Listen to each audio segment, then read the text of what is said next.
नमो हन्ताणं नमो सिद्धाणं नमो आर्याणं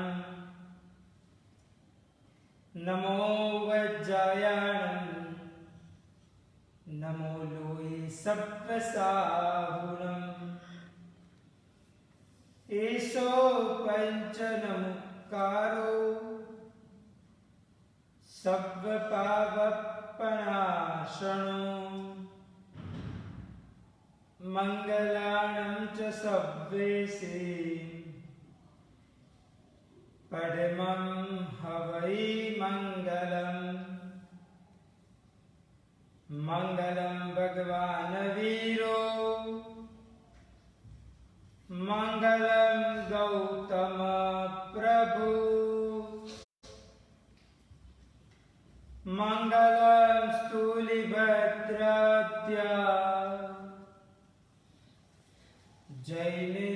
जैनधर्मोऽस्तु मङ्गलम् ओंकारबिन्दुसंयुक्त नित्यं ध्यायन्ति योगिनः कामदं मोक्षदं चैव ओंकाराय नमो नमः।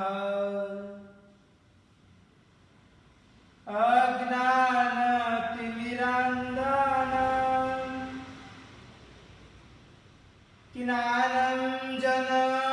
ज्ञानाञ्जनशलाकया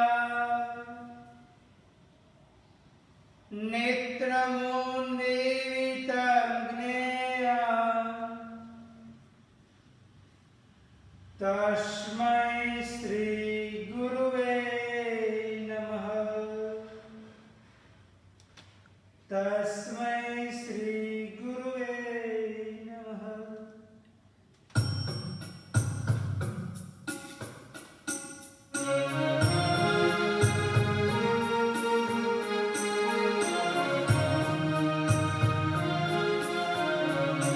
हर कदम पर है सागरो हर एक पल हर एक स्थल ये जिंदगी मेरे टिकी कितने जियो की मौत पर अब मुनि बनूं सब कुछ सहूं पर दुख कभी किसी को न दूं।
दुखियों की ना करुणा कभी, बस धन ही मन पे छा गया। धन के बिना जीवन गुजारे साधुओं की क्या करूं। इस पाप में संसार को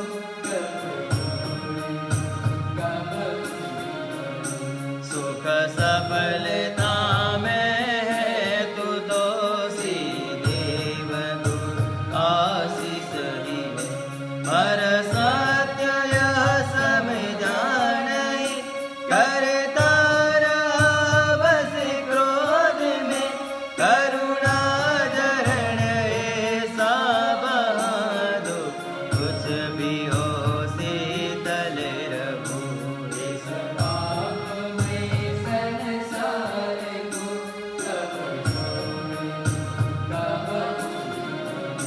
बल रूप सत्ता ज्ञान तब धन जो भी पाया, ना देव गुरु साधर्म को माँ बाप का अनुनय किया। अभिमान से जो दूर है, उनके चरण का दास हो। इस पाप में संसार छोड़ी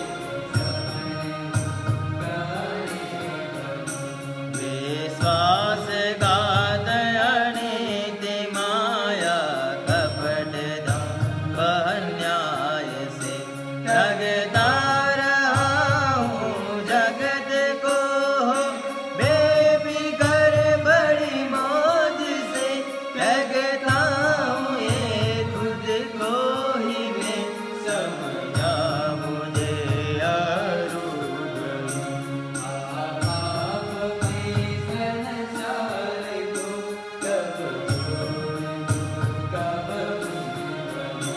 ये चाहिए वो चाहिए, मन मांगता रहता सदा। मन का कहा सब मान के मैं, भागता रहता सदा। ये चाहिए महा दुख इच्छा मोही, अब पाकर रहूं। इस पाप में संसार को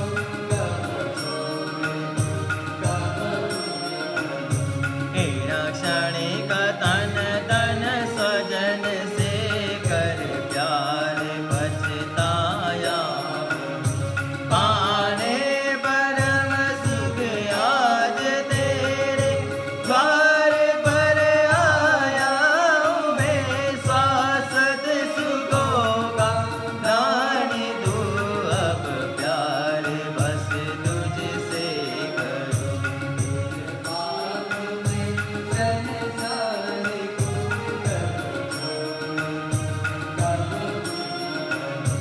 कभी प्यास कभी न भरत प्रभु, हर पल बिताया इस तरह। स्थिरता नहीं शांति नहीं, जीवन गवाया इस तरह। सुख में रहूं वैराग्य से, अब दुख में समझा करूं। इस पाप में संसार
धर्म जिज्ञासु भाइयों और बहनों, 18 पाप स्थानक की अद्भुत बाबतों का विवरण चल रहा है, जिसमें अब तक हमने 14वां पाप स्थानक तक देख लिया। अभी आज 15वां पाप स्थानक रति और अति के बारे में देखते हैं। भाग्यशाली समग्र विश्व में अनेक प्रकार के द्वंद्व चलते रहते हैं, जो एक दूसरे से पूरक बोले जाते हैं। अगर एक है तो एक के बिना दूसरा और दूसरे के बिना पहले का अस्तित्व ही कल्पना करना ही मुश्किल बोला जाता है। यानी कि एक दूसरे के पूरक साइड कहे जाते हैं। जैसे कहा जाता है ना कि सिक्के की दो साइडें होती हैं, इस प्रकार समग्र विश्व के अंदर द्वंद्व इस प्रकार प्रवर्ते रहते हैं। जैसे कि दिवस और रात, मतलब कि दिन और रात, कि दिन के बाद रात आता है और रात के बाद दिन आता है। धूप के बाद छांव आता है और छांव के बाद धूप आता है। सुख के बाद दुख आता है और दुख के बाद सुख आता ही रहता है। यही संसार का एक नियम कहा जाता है। सूर्य उगने के बाद चंद्र उगता है और चंद्र उगने के बाद सूर्य उगता है। वैसे ही पूर्व और पश्चिम दोनों दिशा की बात भी कही जाती है। वैसे ही जिंदगी के अंदर सफलता और निष्फलता की बात कही जाती है। कोई व्यक्ति सफल भी बन जाता है और कई व्यक्ति वही कार्य के अंदर निष्फल भी बन जाता है। यानी कि ये सभी प्रकार का अपने अपने कर्म के अनुसार ये सभी प्रकार की चीजें होती रहती है। कहीं जीव संसार के अंदर रहते हुए भी उसके पश्चात सिद्ध बन जाते हैं और कहीं जीव हमारे और आपकी तरह, मतलब कि इस प्रकार संसार के अंदर परिभ्रमण होता रहता है और भटकते ही रहते हैं। तो भाग्यशाली ये सभी एक दूसरे के पूरक कहे जाते हैं कि एक है तो दूसरे का अस्तित्व है, दूसरा है तो पहला होगा। अगर पहला नहीं है तो दूसरे का अस्तित्व कल्पना करना भी मुश्किल कहा जाता है। ऐसा प्रकार का यह रति और अरति, वैसा प्रकार का यह पाप स्थानक कहा जाता है। रति का सीधा मतलब यह होता है कि कोई भी चीज अच्छी लगना। गुजराती में कहा जाता है तो गमगु, मतलब कि प्रिय लगना, उसको रति कहा जाता है।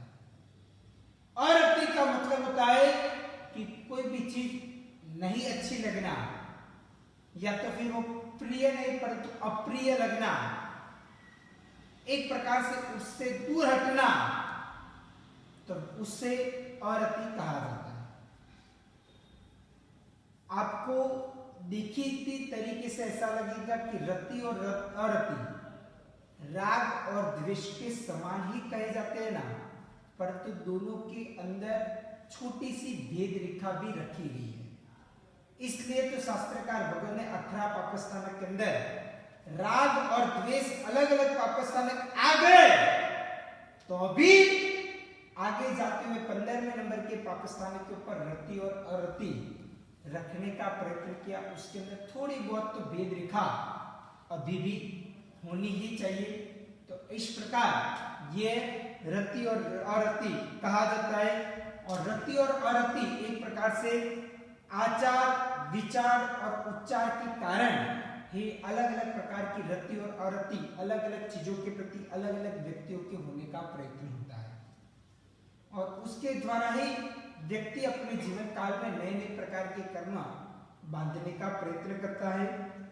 कहा जाता है कि कहीं ऐसी परिस्थिति होती है, सुबह में उठते हैं और व्यक्ति तुरंत ही मोबाइल देखता है, व्हाट्सएप चेक करता है, फेसबुक के अंदर क्या किसी की कोई कमेंट आई तो वो चेक करता है, ट्विटर चेंज करता है, इंस्टाग्राम चेक करता है। और वो चेक करते हुए किसने क्या बोला, किसने क्या लिखा, किसने क्या नहीं लिखा, उस सभी के अंदर ही उनका जीवन उत्प्रोत हो जाता है। कई लोग सुबह सुबह में न्यूज़पेपर पढ़ते हैं, जब तक न्यूज़पेपर नहीं पढ़ते तब तक उनको चैन नहीं होता है, उनको शांति नहीं होती है। देश और दुनिया के अंदर क्या क्या होता है उसकी समाचार आदि वगैरह लेने का उनकी एक इच्छाएं होती रहती है। तो ये भी एक प्रकार का मन के अंदर रति और अरति होने का एक कारण मिल सकता है। भाग्यशाली अगर किसी की बर्थडे हो और फेसबुक के अंदर आता है कि बर्थडे है, तो फिर कितने फ्रेंड ने हमें विश करने का प्रयत्न किया, किसने नहीं किया, व्हाट्सएप के अंदर किसका मैसेज आया, किसका नहीं आया, किसने क्या हमें गिफ्ट दी, नहीं दी, इस प्रकार के अनुसार हमें भी रति और अरति होने का प्रयत्न होता है। तो भाग्यशाली ये सभी प्रकार की चीजें जब भी आघात और एक प्रकार से प्रत्याघात स्वरूप के अंदर उसका जन्म होता है। भाग्यशाली हम सुबह में उठते हुए ही समझ लो कि जिन मंदिर आदि वगैरह दर्शन करने के लिए जाते हैं, या तो फिर सुबह सुबह में जॉगिंग करने के लिए कई लोग निकल पड़ते हैं। तो भाग्यशाली वो निकलते वक्त बाहरी दुनिया के अंदर लोगों को कई अन्य प्रकार की चीजों को देखते हुए वहां पे मन के परिणाम के द्वारा कोई चीज के प्रति रति हो जाना, यानी कि प्रिय लग जाना, अच्छी लग जाना, और कोई चीजों के प्रति अप्रियता यानी कि अरति हो जाना, ये सभी प्रकार की चीज जनरली तरीके से व्यक्ति के जीवन काल के अंदर होती रहती है। और उस कारण से हमारे जीवन काल के अंदर हम नए प्रकार के कर्मबंध बांधने का प्रयत्न करते हैं। परंतु भाग्यशाली तब हमें सोचना चाहिए, जय शासन भी ये बात कहता है कि सभी प्रकार की चीज बस एकदम एक प्रकार से तैयार की हुई पहले से ही है, यानी कि हमारा पूरा जीवन है ना, वो एक पिक्चर की भांति है, फिल्म की भांति है। वो सब कुछ पहले से ही फाइनल हुआ है। जब हम पूर्व भोग के अंदर थे तब से ही हमने जैसे जैसे प्रकार के कर्म किए वैसे वैसे प्रकार का इधर आयोजन हो चुका है, और वो पूर्व आयोजन द्वारा ही ये सभी प्रक्रिया होती रहती है। परंतु उसके अंदर अगर हमारे मन के अंदर कोई ना कोई प्रकार का गमा हो गया, अणगमा हो गया, कोई ना कोई प्रकार की अंदर से कोई अच्छी चीज प्रिय लग गई, कोई चीज अप्रिय हो गई, उस कारण से नए नए प्रकार के कर्मबंध हम बांधने का प्रयत्न करते हैं। परंतु भाग्यशाली अगर दीक्षा ले सको तो बहुत अच्छी बात, परंतु संयम ग्रहण न कर सको तो उनके लिए कहा जाता है कि कुछ भी चीज मिल जाए तो भी ठीक है, न मिले तो भी ठीक है। इस प्रकार यानी कि अपने मन को एक इस प्रकार मानसिक तरीके से सेट करना पड़ेगा। अगर समझो कि ये सेट करते रहेंगे तो हमारी कितनी भी अच्छी परिस्थिति होगी ना, तो अभी हम फूल नहीं जाएंगे। फूल जाना यानी कि एक बलून की भांति, बलून के अंदर हवा पूरी जाती है और बलून कैसे फूल जाता है, इस प्रकार व्यक्ति फूल जाता है। और जैसे ही कोई कर्म के कांटे की तरह, जैसे बलून के ऊपर कोई सुई या तो फिर कोई तीक्ष्ण वैसे अणेदार चीज लगती है और जैसे वो बलून फूट जाता है, जैसे वो फूट जाता है हवा निकल जाती है, इस प्रकार हमारा जीवन भी ऐसा ही हो गया है। कोई व्यक्ति हमें दो शब्द अच्छे कहे तुरंत हम फूल जाते हैं, तुरंत ही हमारे अंदर ऐसी चीज आ जाती है कि देवलोक के अंदर जो देवता होते हैं ना, वो जमीन से 4 अंगुल अद्धर यानी कि ऊपर चलते हैं।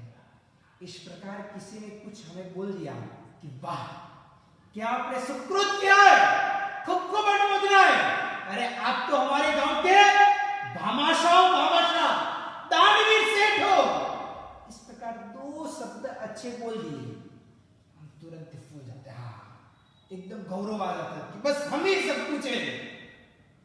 और किसी ने बोल दिया अरे इसमें क्या बड़ा काम किया है, ये कोई बड़ी बात नहीं है, बस इतना 2 शब्द कह दिया और तुरंत ही हमारा जो पारा ऊपर चढ़ा हुआ था ना, वो तुरंत एक ही झटके में नीचे बैठ जाता है। तो भाग्यशाली ये चीज तो सीधी सादी शब्द के अंदर ऐसा कहा जाता है कि हमारा सुख में आना, मतलब कि हमारा फूल जाना और हमारा नरमपना आ जाना, वो सब कुछ दूसरे के वचनों के आधार के ऊपर हो गया है। मतलब कि हमारा एक प्रकार से आगे बढ़ना और उतर जाना, वो सब कुछ भी दूसरे के वचनों के ऊपर कभी भी नहीं होना चाहिए। अगर कोई व्यक्ति ने अच्छे शब्द बोल दिए तो अभी अपने अंदर ऐसा फूलने की प्रक्रिया नहीं होनी चाहिए। अगर किसी ने 2 शब्द बुरे भी कह दिए तो अभी समभाव पूर्वक सहन करने की ताकत रखनी चाहिए, क्योंकि भाग्यशाली ये तो दुनिया है और दुनिया के अंदर 2 लोग अच्छी भी बात करेंगे और 2 लोग बुरी भी बात करेंगे। कार्य वही का वही रहेगा, परंतु लोग अपने मन के विचारों के आधार के ऊपर आपको कहते रहेंगे।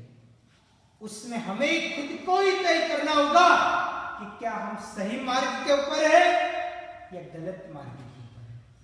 हमें क्या करना चाहिए क्या नहीं करना चाहिए वो हमारा डिसीजन होना चाहिए। किसी ने कुछ कह दिया तो हमने हमारा डिसीजन चेंज कर दिया, किसी ने कुछ बोल दिया तो हमारा वापिस डिसीजन पुराना था वो ला दिया, परंतु हमारा डिसीजन हमारे ऊपर रहना चाहिए, कभी दूसरे के आधार के ऊपर कभी भी नहीं होना चाहिए। कोई बार किसी को कोई हमारा द्वारा काम निकलवाना है और अच्छा 2 शब्द बोल दिया तो तुरंत काम करने के लिए तैयार हो जाते हैं। अगर समझ लो कि वही व्यक्ति ने काम होने के बाद में, जैसे चाय के अंदर पड़ी हुई मक्खी होती है उसको निकालते हुए फेंक दिया, उस प्रकार काम होते हुए हमको भी ऐसे फेंक दिया तो हम तुरंत ही मायूस हो जाने का प्रयत्न करते हैं। परंतु भाग्यशाली ये सभी के द्वारा नए नए प्रकार के कर्म लगते हैं। यही चीज को रति और अरति कहा जाता है।